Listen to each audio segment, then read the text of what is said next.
สบายดีนะมื้อนี้เราจะมาแนะนำเกี่ยวกับการ Interface Building เข้ามาในระบบ SAP หรือว่า SAP ของพวกเขานั่นเองบิวอารมณ์ตัวเองรหัสที่เราจะเข้าไปดึงที่โค้ดก็คือ ZEBL01ส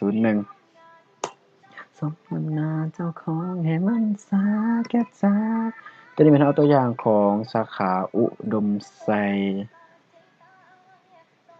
เราจะดึงของเดือน10ตัวอย่างซื่อๆเนาะเราสิเอาของเดือน10ถ้ามัน18ของสาขาอุดมไซเราจะกด execute หรือว่า F8 ก็ได้เนาะติ๊กไปเลยตัวนี้ data company code 55 period นี่เดือน18นี่มันได้ import เข้ามาแล้วก็คือนำเข้ามาแล้วถ้าเรากดโอเคมันเราจะนำเข้าใหม่แต่ว่าตัวนี้ก็จะ interface มาแล้วฉะนั้นเรา import เข้ามาแล้วฉะนั้นจะกด cancel ปึ๊บก็พังทำลายตัวนี้เขาจะกวดเบิงตัวนี้วันที่31เดือน10เนาะท้ายเดือน10เขานำเข้ามานี่แล้วจะกวดเบิงว่าตัวเลขของแต่ละประเภทเฮานี่นะมันถูกบ่ตัวนี้แม่นจะแม่นบทรายงานรวมของแขวงจะรวมของแต่ละเมืองขึ้นมาเป็นของแขวงนี่ของสาขานี่จะเป็นยอดรวมบัดนี้เวลาเรากวดเบิ่งแล้วเราสิอินเทอร์เฟซเข้ามาเราจะปฏิบัติตามขั้นตอนดังต่อไปนี้1 mapping data mapping data successfully is okay ต่อไปแม่น validate data ปึ๊บต่อหน้าเจ้าบ่าวเป็นแขกนอกบ่เชิญมารวมเป็นส่วนเกินในงานแต่งเจ้า validate successful เนาะขั้นตอนสุดท้ายก็คือ execute ก็รวมอวยพรให้ฮักกันหลายๆตอนนี้สำเร็จแล้วเนาะ create transaction successfully นี่ตัวนี้จะเป็นดีเทลรายละเอียดของแต่ละประเภทลูกค้าก็คือ05ก็คือที่อยู่อาศัยแล้วก็จะมี commercial เนาะ commercial man ธุรกิจค้าขายทั่วไป entertainment ธุรกิจบันเทิง industry man อุตสาหกรรม government มันรัฐบริหาร irrigation man กสิกรรม temporary ไฟชั่วคราวแล้วก็ education แม่นการศึกษาธุรกิจศึกษา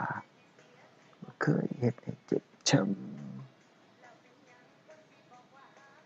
มันคือสร้างใจดำกระทำใจน้องคักมีไม้น้องเหลียวเห็นยามนี่ object key แม่นหยัง object key แม่นรหัสของอันตัวที่เรา interface ที่ว่าเรา create successfully เนาะมันจะเป็นรหัสตัวนี้120009 101112 13เพราะว่า55นี่มันรหัสสาขาแล้ว03ตัวข้างหน้านี่บ่ฮู้มันเอามาเพื่อต้องสนใจกับมันเนาะเอาแต่12แล้วก็0 4ตัวแล้วก็9นี่จะแม่นของแต่ละประเภทเรานำสาขาของอุดมไซด์มี1 2 3 4 5 6 7มี8ประเภทบัดนี้เราสิไปเบิ่งเนาะว่าเรานำเข้าเป็นอันใดบางเทื่อเบิ่งอยู่นี่มันก็อยากลายตาลายเติบเนาะหลังจากที่มันบอกว่า successfully แล้ว transaction successfully แล้วเราจะเข้าที่ code/n/gl05บ่ต้องว่าขอร้องเห็นความเต็มใจจากน้องอุดมไซสวยงามวิไลสดใสเฮืองหอง18นี่แล้วตอนนี้เราใส่ I1 I1 แม่นหยังเดี๋ยวbuilding document แล้วเราก็กดภาษาลาวเนาะสำหรับผู้ที่บ่เข้าใจภาษาอังกฤษหาอยู่ไสก็มีตั้งแต่มื้อที่อายทิ่มป้าน้องก็อยากบอกว่าน้องสบายใจดีก็แค่ผู้ชายซั่วๆหลายใจแบบนี้ โอ้ยบ่เงิดจักแม็ด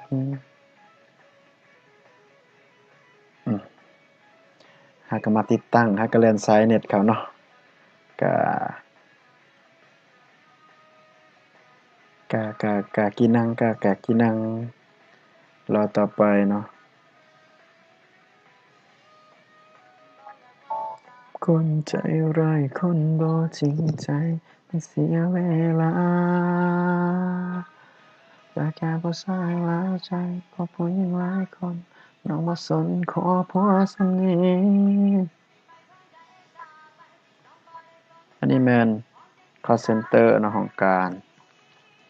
ตั้งแต่มึงต้องไปสนใจมันมาสนใจเนี่ยตัวเขาบอกกินนี่เนาะตัวนี้มันประเภทหนึ่งเบิดนี่มันประเภทที่อยู่อาศัย domestic ที่อยู่อาศัยยอดรวมที่เขาของที่อยู่อาศัยเบิดทั้งเบิดเนาะจะมีอยู่ตื้อหานี่ในนั้นจะรวมมีอากรนี่มีค่ากระแสไฟนี่แล้วก็ค่าเสานี่มันจะมีค่ากระแสไฟรายรับค่ากระแสไฟรายรับค่าเสามิเตอร์แล้วก็ยอดรวมแล้วก็มีแวตมี1ประเภท2ประเภท3ประเภท4ประเภท5ประเภท6ประเภทเราจะเบิ่งซั้นไปเนาะแล้วถ้าว่าเราอยากพรินออกมาเราจะ copy เอารหัสเอกสารเนี่ย /o zเพราะว่า ZAR01 ของ AR เด้เนาะ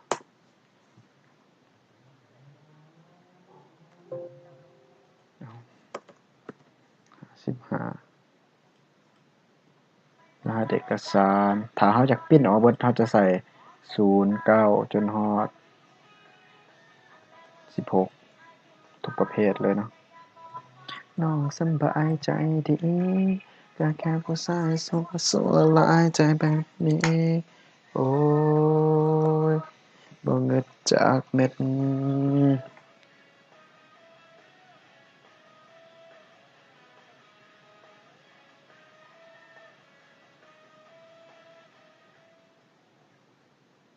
ี่จำนวนวันที่31เนาะรหัสเอกสารจะไปทำอิฐแมนที่อยู่อาศัยของบิลลิ่งมันจะเป็น417ลาเลขบัญชีเก่าจะแม่น4281นี่ก็มี VAT เนาะอมพ.ที่เก็บได้แล้วก็มีค่ารายรับค่ากระแสไฟนี่มันจำนวนเท่านี้ค่าเช่าหม้อไฟจำนวนเท่านี้รวมแม่นตัวนี้เนาะแต่ละประเภทตัวนี้แม่นประเภทที่2ว่าแบบประเภทของอุดมไซนั่นแหละเนาะถ้าเราอยากพรินต์เราก็พรินต์มาใส่แล้วเวลาเราพรินต์ออกมาเนาะเราเข้ามาตัวนี้มันบ่เห็นลายเซ็นแม่นเราจะเข้าที่โค้ด ZE มี underscore บ่วะลืมแล้วได้นี่ก็บ่ได้ใส่โดน signature แค่บักหมาจรจัดบ่มีเจ้าของมีสิทธิ์แค่ได้หมายปองแต่ครอบครองบ่ได้กินนี่ของเฮาแม่น new entry เพราะเราจะสร้างใหม่กินนี่ ZAR01 ที่โค้ดมัน55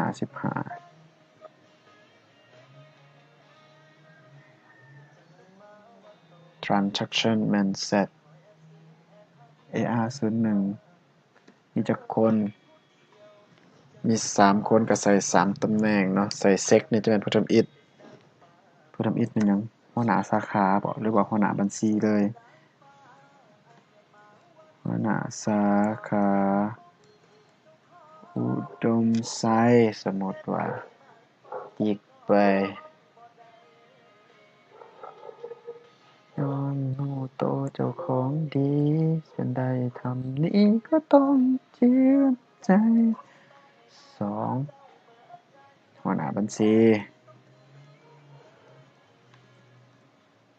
หัวหน้าแผนกบัญชีบ่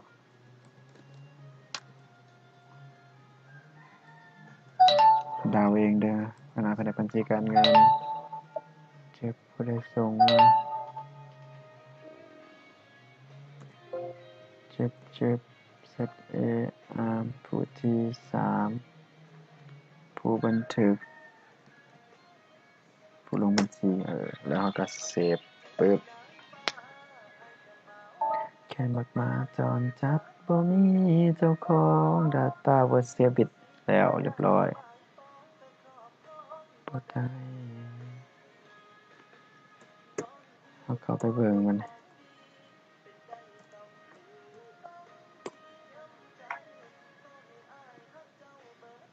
ก็เป็นได้ส่ำนี้อันเดียวพอมันอยากซึ้งมันอยากโดนมีสิทธิ์แค่ได้หมายปองแต่ครอบครองบ่ได้ย้อนหูโตเจ้าของดีแดะหัวหน้าสาขาอุดมไซหัวหน้าแผนกบัญชีการเงินแล้วก็ผู้ลงบัญชีเนาะจบ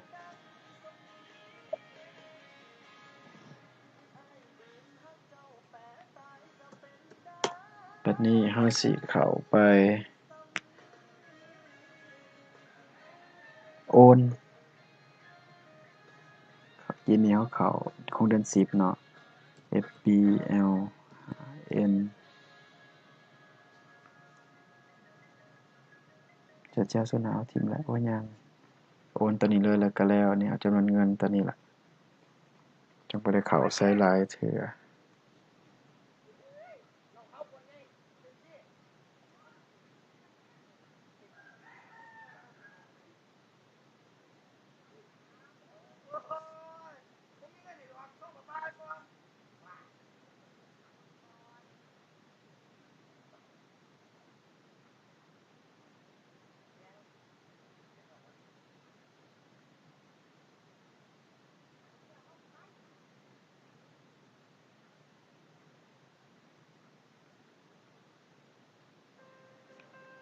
เนาะต่อ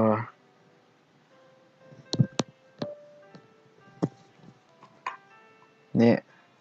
จะ domestic เนาะตัวนี้ของ training ที่อยู่อาศัยมันจะเป็น02ตัวอยู่ในอ่าอยู่ใน900ของเฮาอยู่ใน product ของเฮาจะเป็น0240มันจะเข้า /OF 51ยามใดมันโสด31เดือน10 2018ตัวนี้หมายความว่าเฮาดึงมาแล้วแหละเฮาอยากอวยเลยหรือว่าเฮาปีนเลยเฮาดึงมาของเดือน10แล้วเราจะอวยเลยมันเฮาจะเฮ็ดจังซี่แต่ถ้าว่าเฮาอวยของเดือนต่อไปมันเฮาก็จะใส่ของเดือนต่อไปเพราะบางสาขาก็จะแม่นอวยเดือนต่อไปตัวนี้สำหรับผู้ที่อวยเลยแต่อ้ายนั้นให้เจ็บแท้น้อหัวใจของอ้ายพาหักสเตตัสของน้องสมหวังตัวนี้เป็น55สาขาอุดมไซขีบเนาะตัวนี้เป็น12เฮาอยากเปลี่ยนก็ได้บ่เปลี่ยนก็ได้ถ้าบ่เปลี่ยนเดี๋ยวมันสิฟ้องหยังท่าเบิ่งเนาะบัดนี้โอ้ยตัวนี้ตัวใส่ลาว31ตัวนี้แม่นอวยหรือว่าโอนย้ายหรือว่าปีนโอนย้าย417โอ้ย sorry ไป411ที่อยู่อาศัยเดือน10เนาะตัวนี้จะเป็น01 domestic จะเป็น02อยู่ใน training เด้ตัวนี้เนาะมันท่วงคิดนี้เฮาบ่ได้เปลี่ยนตัวนี้เป็น10เนาะเพราะมันของเดือน10มันสิท่วงขึ้นมาว่า period 12 adjust in line with posting date 30แล้วมันจะเปลี่ยนปึ๊บเป็นเดือน11มาแล้วก็กด enter ปึ๊บไป copy เงินมาบัดนี้นี่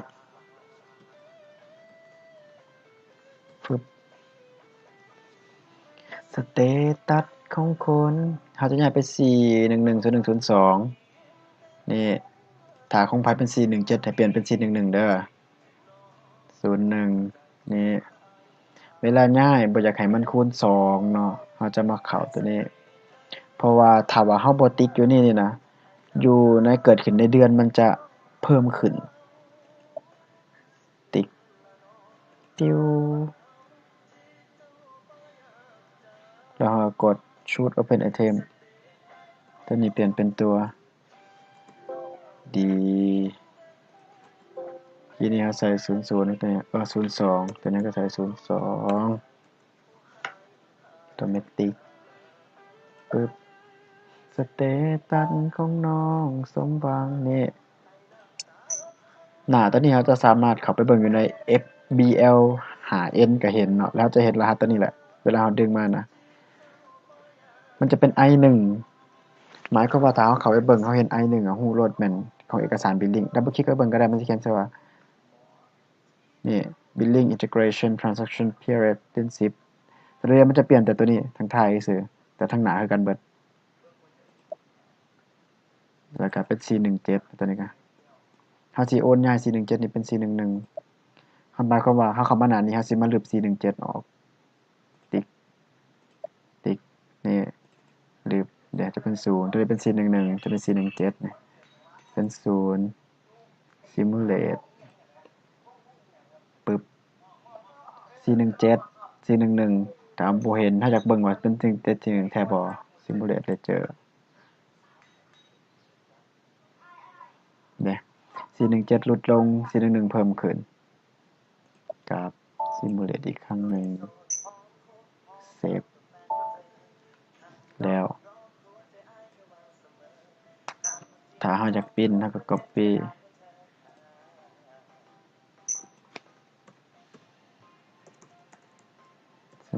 /nzcm22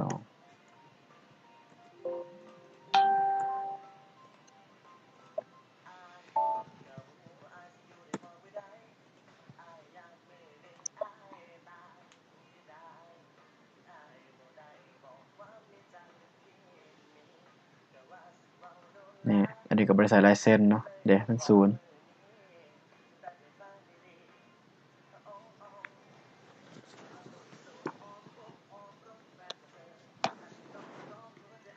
ตัวนี้เป็นหยังมันคือมาอยู่ก่อนอยู่เบื้องเดียวย้อนว่า เราไปติด negative posting ตัวนี้บ่จำเป็นต้องปริ้นออกมาก็ได้เพราะเรารู้เราโอนอยู่ภายในแล้วเด้417เป็น411เคยสัวเคยหลายใจก็สิเก็บไว้หม้องนี้แต่คันถึกแท้มันก็บ่ถูกหั้นแหละบัดนี้ถ้าเราบ่อยากให้มันอยู่บัดนั้นเราบ่ติ๊ก negative posting เด้อเราสิเอาตัวนี้ไปลบ /nfb 08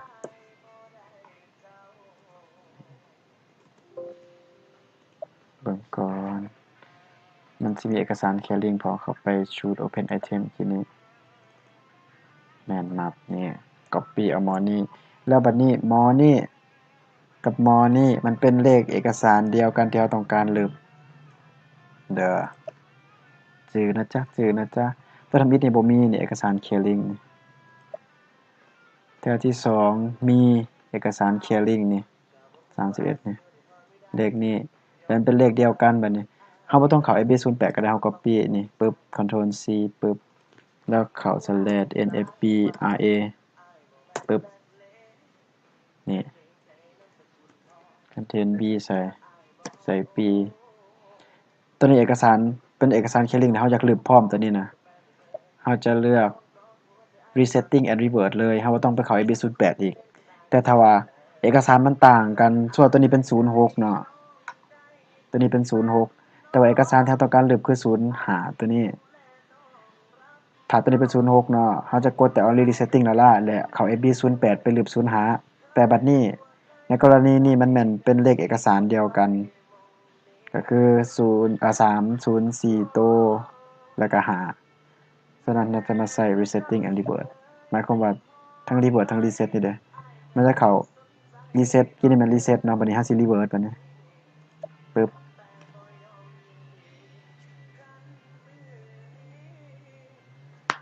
ตัวนี้จะเป็น two in one เนาะเดี๋ยวมันถึก clear reset แล้วกด enter ไปถึกรีเวิร์สแล้วจบ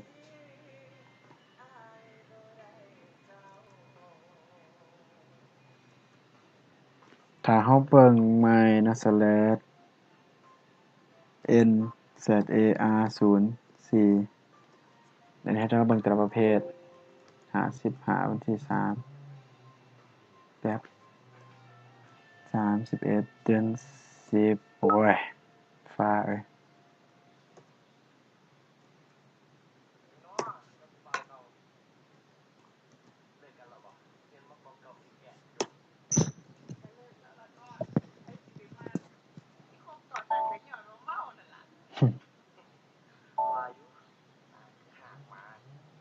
ปุ่นตานี่เด้อ domestic ที่เฮาดึงมานี่ของเดือน10นั่นตัวนี้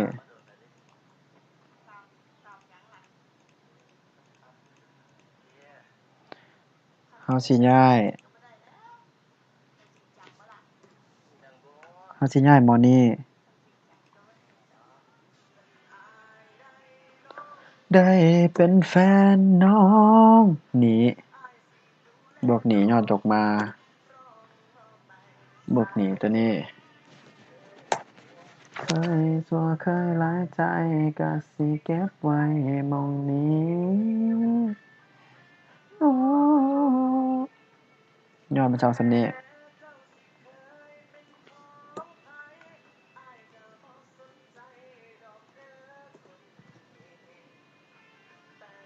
ยอดดอกมา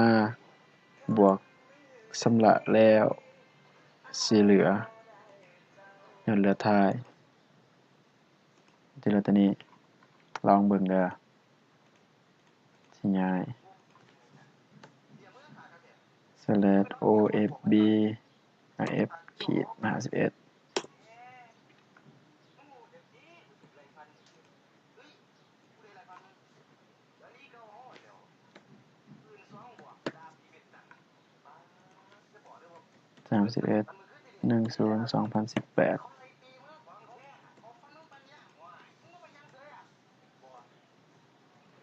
โอนย้าย417ไป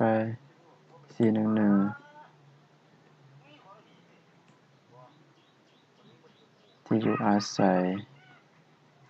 เดือน10นี่ศูนย์นาง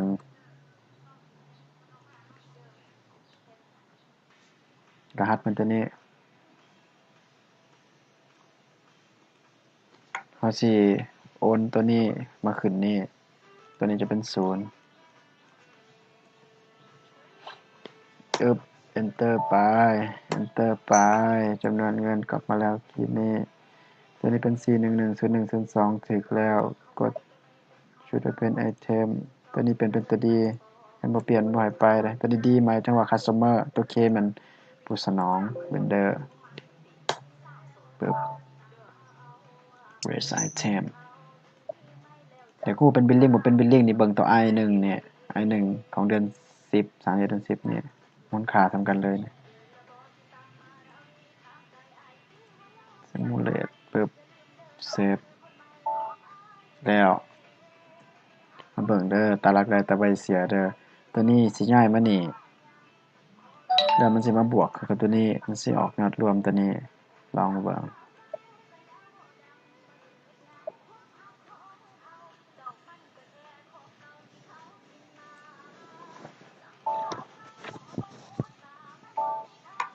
เดี๋ยวตัวนี้เป็น0แล้ว417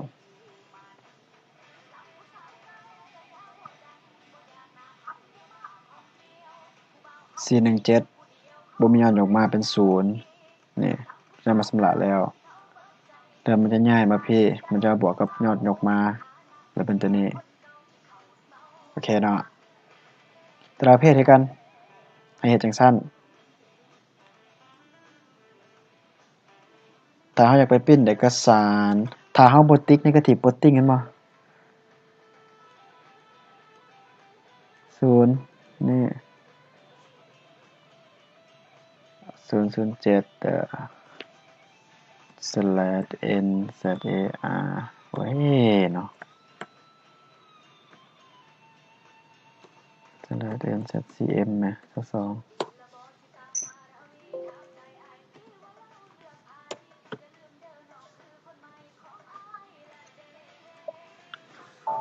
คันอยากปิ้นหั่นดอกสำหรับผู้อยากปิ้นบ่อยากปิ้นแล้วก็แล้วเด้อ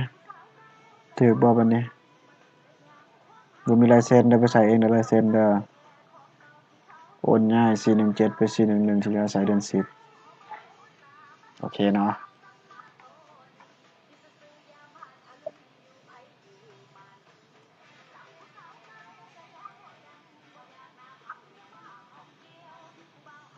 ต่อไปจะแม่นประเภทธุรกิจ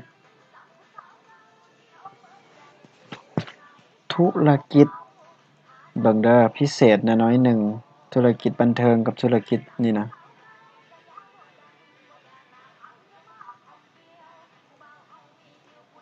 หมายความว่านี่เฮาสิเอา417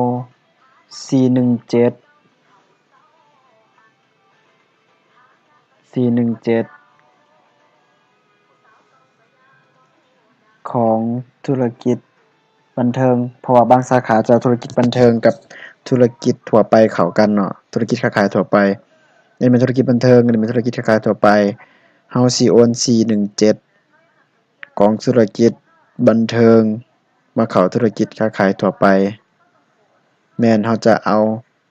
แล้วเอาตัวนี้มาบวกให้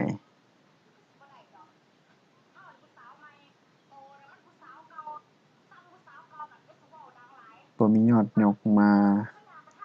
บ่มีอันเกิดขึ้นบอกให้ยอดยกมาจะแม่นตัวนี้คันถูกแท้คันเฮาออกเบิดจะแม่นนี่โอ้ยบวก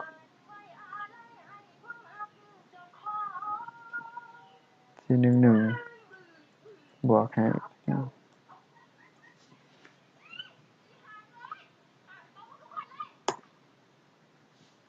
หมายความว่าตัวนี้ที่มันมียอดเหลือน่ะเฮาก็ย้ายขึ้นมาที่เบิดเอาตัวนี้ก่อนซะตัวนี้เพราะว่างงอีกย้าย417ของธุรกิจค้าขายทั่วไปนี่เข้าเป็น411ก็ไปเป็นสับสนเพราะว่างงตื่ม sorry นำเด้อเอา f-51 ที่31เดือน10แล้ว31โอนย้าย417ไป411ธุรกิจโอ้ยเดือน10ส่วนนางธุรกิจเป็นรหัสเนี่ย04ปึ๊บ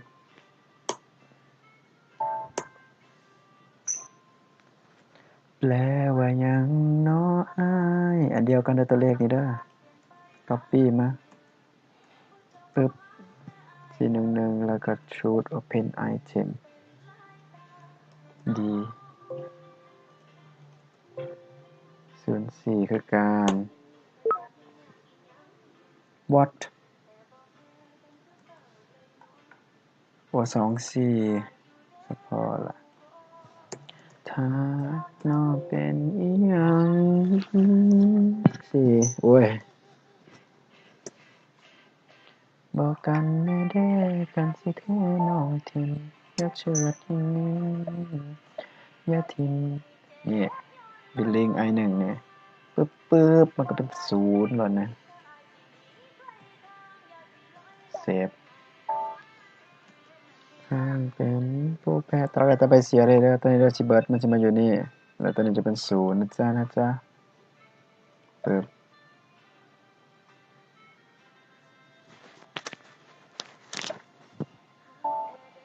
แล้วอายนี่ง่ายขึ้นมานี่แล้วบัดนี้สิมันย้าย2ฐานนี่ขึ้นมานี่เบิดในกรณีที่ย้ายขึ้นมาจังซี่เนาะบ่อยากให้เกิดขึ้นในเดือนมันเพิ่มขึ้นหลายอย่าลืมเด็ดขาดติ๊ก negative posting นะจ๊ะ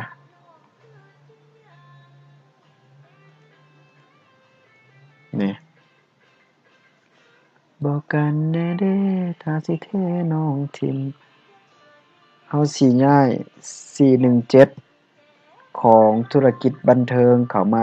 411ของธุรกิจค้าขายทั่วไปเด้อเบิ่งรหัสมันก่อน05กับ04โอเค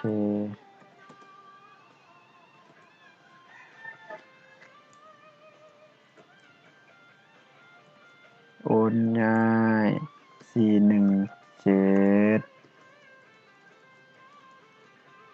ธุรกิจบันเทิงยาวโพดธุรกิจบันเทิงเด้อ417ของบันเทิงนี่ไป411ของค้าขายทั่วไปของธุรกิจค้าขายทั่วไปเดือน10เข้าใจเอาเองเด้อโอนย้าย417ของธุรกิจบันเทิงไปเป็น411ของธุรกิจค้าขายทั่วไปของเดือน10นี่01เฮาสิโอนไปธุรกิจค้าขายทั่วไปเดือน04หมายความว่าแต่เบื้องต้นนี่แม่นถ้าเฮาสิย้ายไปตัวใดแม่นผู้รับหมอนี่จะรับเงินนี่สิย้ายไปหาหมอธุรกิจค้าขายทั่วไปนี่มูลค่าเท่าใด14ล้านเทน้องให้บอกแหน่สูตรประเภทไอเทมเปลี่ยนเป็นตัวดีแต่เฮาเลือกมันจะเลือกหมอนี่เฮาสิไปหักหมอนี่ทิ่มเฮาจะเลือกเอาตัวนี้ copy มาก็ได้ใส่นี่ปึ๊บแล้วจะใส่เมื่อกี้ที่มันเฮาเลือก24004เด้อธุรกิจค้าขายทั่วไปแล้วสิมาหักธุรกิจบันเทิงอ๋อหมายความว่าเฮาย้ายธุรกิจบันเทิงไปธุรกิจทั่วไปปึ๊บเนี่ยก็นอนเคลออยู่นี่นี่เฮาเลือกสีฟ้านี่แม่นเฮาเลือกเด้อปึ๊บ0ปึ๊บนี่หมายความว่าเฮาลดธุรกิจบันเทิงไปขึ้นกับค้าขายทั่วไป417นี่ไป411เซฟไปเบิ่งมันนี่เบิ่งเด้อตัวนี้สิเป็น0แล้วตัวนี้สิย้ายขึ้นมาพี่นี่อันนี้เปลี่ยนไปบวก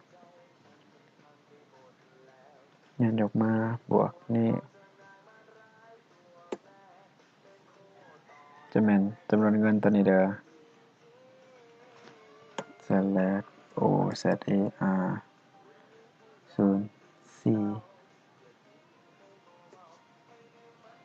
สุดท้าย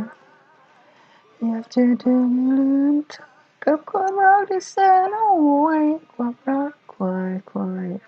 กินไปเลยไปยังไม่ได้อยากเป็นควายโอ้ยเสียงสินี่เดี๋ยวตัวเลขตัวนี้กับ7067294 70294เห็นป่ะตึกบัตรนี้เฮาสิมาย้ายมานี่ปึ๊บขึ้นมานี่อีกย้ายมานี่อย่าเบิ่งนี่แล้วขึ้นมานี่ขึ้นเด้อเบิ่งได้เบิ่งหมายความว่าธุรกิจบันเทิงอะนะระบบใบบิลหรือว่าบิลลิ่งอะนะมันจะดึงเข้ามาให้เฮาอยู่แล้วมันจะดึงเข้ามาถึกประเภทแต่ว่าบัญชีเฮาอะนะสำหรับบ่ถึกประเภท ราคาเดียวกันเฮาก็จับมาใส่กันบางสาขาแม่นสิเอาทั้งธุรกิจนี่ธุรกิจศึกษาและกีฬานี่เข้ามานอนอยู่ในธุรกิจค้าทั่วไปนำฉะนั้นจะมาย้ายเข้ามาธุรกิจค้าทั่วไปเบิดบ่ต้องไปสอกับพวกเพิ่นนี่คือตัวนี้นี่สาขาบ่ค่อยนำใช้ส่วนหลายเลยตัวนี้มาย้ายเพิ่นเอามานี่ขึ้นมานี่เด้อมานี่ขึ้นมานี่13ล้านเฮ็ดผิด51คือเก่า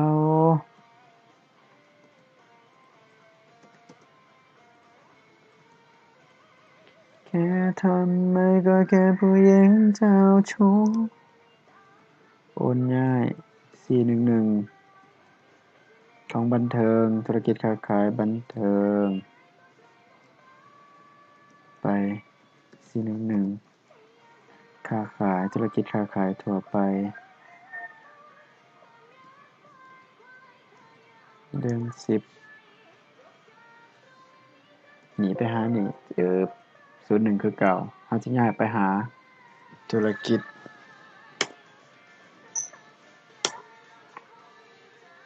4110102จำนวนเงินมันตัวนี้สิย้ายมานี่เบิ่งเด้อปึ๊บย้ายมานี่มาบวกให้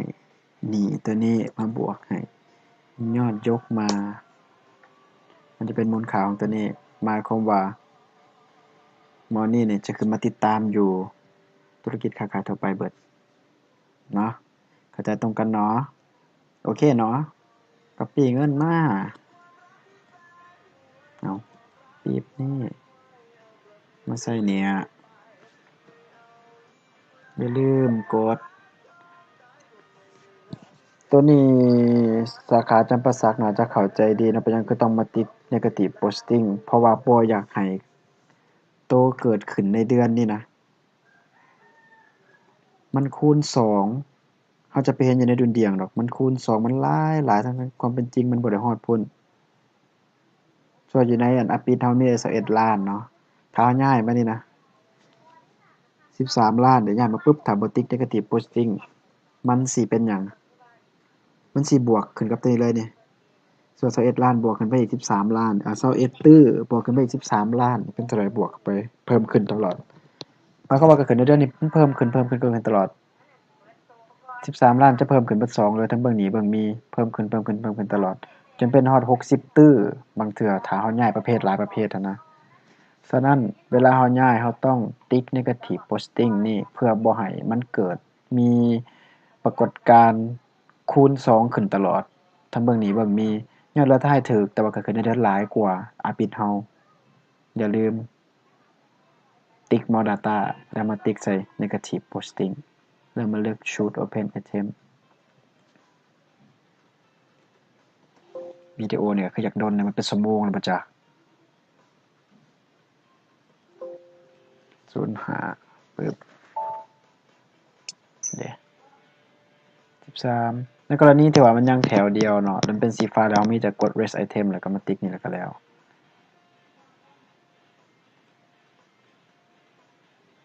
เฮาย้าย411ไปหา411ของธุรกิจบันเทิงไปหา411ของธุรกิจขายทั่วไปเซฟเบิ่งเด้อเฮาย้ายไปมันสิเป็นจำนวนเงินตัวนี้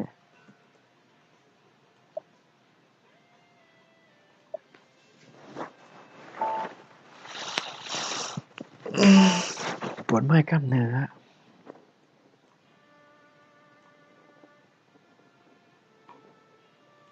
เด้มันจะบ่เกิดมีปรากฏการณ์ว่าคูณ2คูณ3ขึ้น21ล้านคือเก่าตัวนี้ก็บ่เพิ่มขึ้น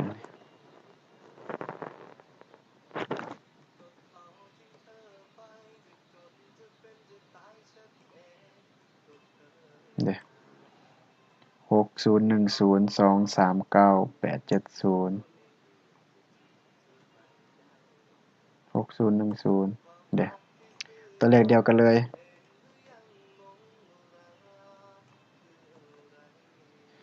ถ้าว่าเฮาบ่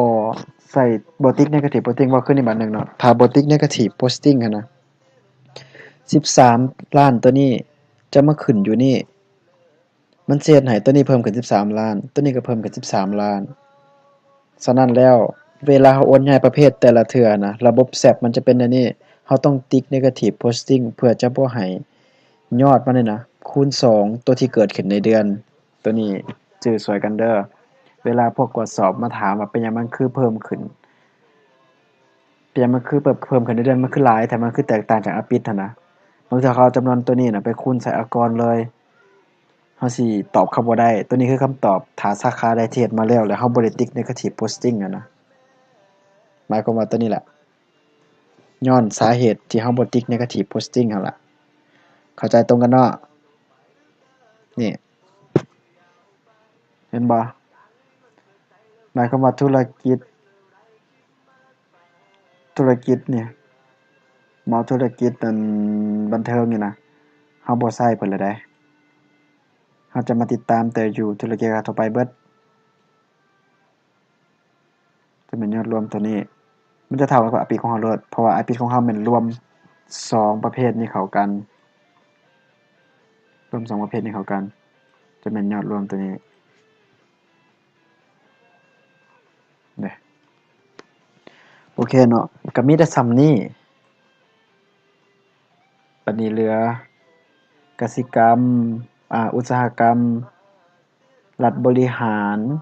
กสิกรรมไฟสั่วคราวแล้วก็หยังศึกษากีฬาตัวพวกนี้แม่นที่เหลือเราจะไปฝึกเอาเองเพราะมันคือกันเบิดเนาะตอนนี้น้องจะบอกแต่เกี่ยวกับกรณีที่ย้ายจากประเภท1ไปหาประเภท1แล้วก็ย้าย417ไปหา414417ไปหา411ของประเภทเดียวกันและย้าย417ของประเภท1ไปหา411ของประเภท1แล้วก็ย้าย411ของประเภท1ไปหา411ของประเภท1เข้าใจเนาะคันบ่เข้าแล้วกลับรีวิวไปฟังคืนจบเท่านี้เกี่ยวกับการดึงบิลลิงและการโอนประเภทแล้วบัดนี้สาขาที่จะโอนเป็นเมืองตัวนี้น้องก็เว้าเลยเนาะตอนนี้เราบ่ฟ้าวโอนเป็นเมืองก็อย่ามันสับสนถ้าว่าเราดึงบิลลิงได้เป็นเมืองแล้วเราจังมาค่อยย้ายเป็นเมืองกันโอเคเนาะเพราะเราย้ายเป็นเมืองตอนนี้มันก็บ่มีความหมายหยังมันก็จะเป็น FBL 5N มันบ่ได้แตกต่างหยังกับตัวนี้เลยถ้าย้ายเป็นเมืองเนาะดัดแก้เป็นเมืองตัวนี้ย้อนเราบ่ได้เขียนใส่เด้อมันก็เลยบ่ขึ้นถ้าดัดแก้เป็นเมืองเราเข้าไปตัวนี้เมืองแต่ละเมืองบัดนี้เวลาชำระต่อไปน่ะเวลาเราเข้าเบิ่งอะนะบางสาขารับเงินล่วงหน้าอีกเป็นพันแถวลงมาแบบนี้ก็เราเฮ็ดเมื่อยแล้วล่ะท้ายเดือนแยกเป็นเมืองอะนะบางสาขามี15เมืองคือสวรรค์แบบนี้จำปาสักมี10เมืองแบบนี้เรามาแยกเป็น10เมืองปึ๊บมีทั้ง414นะ418บ่แบบนี้นี่ท่องยากแล้วก็มีทั้งบิลลิงอีกเป็น13แถว12แถวบัดนี้เรามาชำระแต่ละเมืองไปเวลามันติดลบไปแล้วไปเลือกposting key 11หั่นน่ะมันเริ่มหลายขึ้นเด้อบัดนี้เราสิมาฮุบแต่ละเมืองมานั่งคลิกแต่ละอันนั่นน่ะเราเมื่อยเรามาฮุบเข้าเป็นแถวเดียวแล้วก็จะมาแยกเป็นเมืองก็เมื่อยอีกคือเก่าฉะนั้นแล้วตัวนี้เวลาอยากเป็นเมืองบ่มีความหมายหยังอยู่ในระบบ SAP ตัวนี้นะฉะนั้นยามใดที่เราสามารถแจ้งสำนักงานใหญ่เนาะให้เขาเจ้าแยกบัญชีให้เราเป็นเมืองไผเมืองมันหั่นน่ะเราจังค่อยมานั่งแยกมันสิสะดวกกว่าตอนนี้เหมือนเราบ่แนะนำว่าจะแยกเป็นเมืองโอเคเนาะก็ขอบใจจักชั่วโมงแล้วนี่เอาส่ำนี้ก่อนเด้อเดี๋ยวคลิปใหม่จะตามมาเรื่อยๆก็ขอบใจบ๊ายบาย